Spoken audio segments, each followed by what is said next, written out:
Yeah, but the neat story here is the Chevrolet. There's only one of them. Paul Schaefer represents the bow tie camp for Chevrolet as the trucks come up now and get ready to make this run.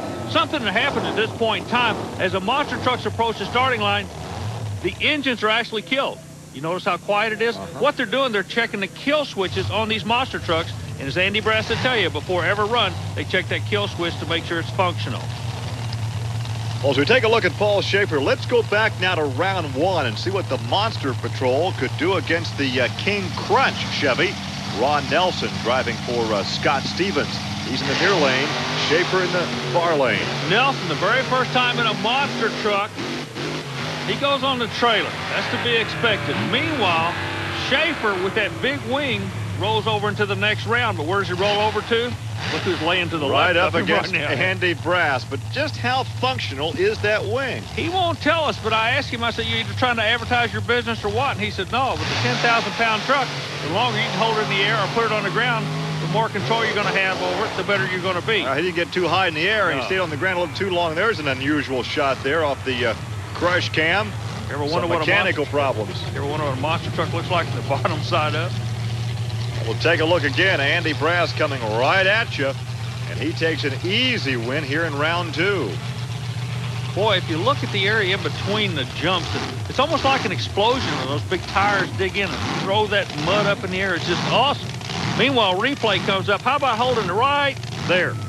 And let's go down now and talk to Andy Brass. Andy, there seems to be a lane developing out there that's one better than the other. Tell me about that. Well, it looks like the left lane's pulling a little bit better. You know, we're running with we're always running on different, what you could say, different ground and everything. Out here with the dirt, now we're running into gravel in the right lane, and we're running in dirt in the left, and the left lane's doing a little bit better for us, you know. Firestone's been working with us. We've been running the Firestone tires. We're trying a different cut of tires out here. It seems to be working a little bit better in the left lane for us because the dirt is a little harder packed than what we are running in the gravel on the right. Coming up next, a Dodge Shootout Army, the Dodge Express, Ken Deppy, and he pulls up against Don Van Loo. The Dodge boys come up side by side. They used to wear white hats. That indicated you were a Chrysler-powered vehicle. Right now, you got to have a bad monster truck. Donnie Van Loo out of Jeff City, Missouri with the Magnum Force. Earlier tonight, ran against a Ford out of Lafayette, Tennessee. John Moore was his victim in that first round, as Van Loo seems to be pulling in all the problems he's had in the past and has a real good year going this year. But right now, no love lost. Red Dodge against a black Dodge. The Dodge Express of Ken Deppy goes up against Van Loo. And where are they both from? Jefferson City, Missouri. We call these the three amigos with the Dodge products. But right now, one Dodge is going to advance and one's going to go to the trailer. The only hope one guy has is he may win and the other guy may be quick loser. But what's interesting, the Jeff City, Missouri scenario here, there's probably 9 monster trucks from that small community in the show me right state. The St. Louis area. Yeah, just outside of St. Louis. Meanwhile, look at this. Look how close this is. Oh, a fender.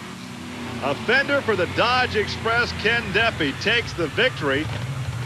And we'll have to see just how fast Magnum Force was. You're right. He could come back as a fast loser. Yeah. Well, when the two Dodges squared off, we knew we were going to see a Donnybrook. That's exactly what we did see. But Deppy pulled it back on the big end to take a win. However, Jeff City was the winner all the way around there, Gary. All right, let's talk to Ken Deppy. Donnie Van Loo is running tough out there.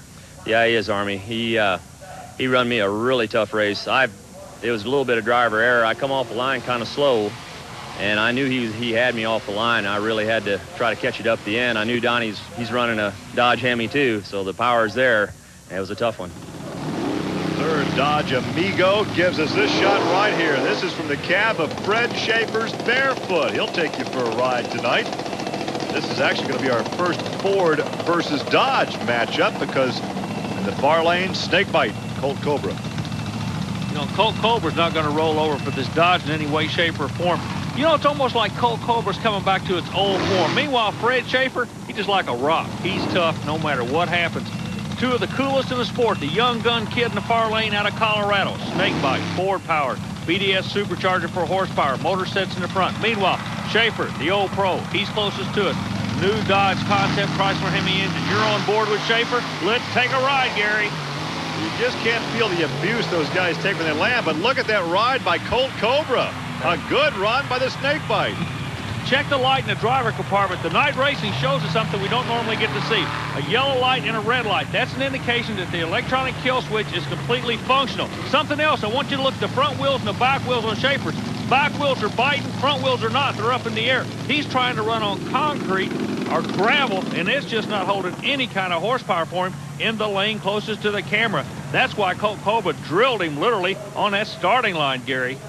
So a big round 2 victory for Snakebite. Let's go trackside and talk to Colt Cobra. Here's Army. Boy, it's almost like a gang fight out there tonight.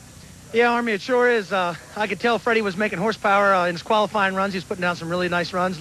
Luckily, with the Snake, with the Firestones, we hooked up, put down a better ET, gave me lane choice over him. I decided to take the left lane. Snake was biting hard all the way down through there. As you saw, Freddie was still making the horsepower, but just didn't get by us because we had the quicker ET against him. On a hot, muggy night, I guess you can work up a big thirst. This guy will have to hurry to get that thing refilled in time for the semis.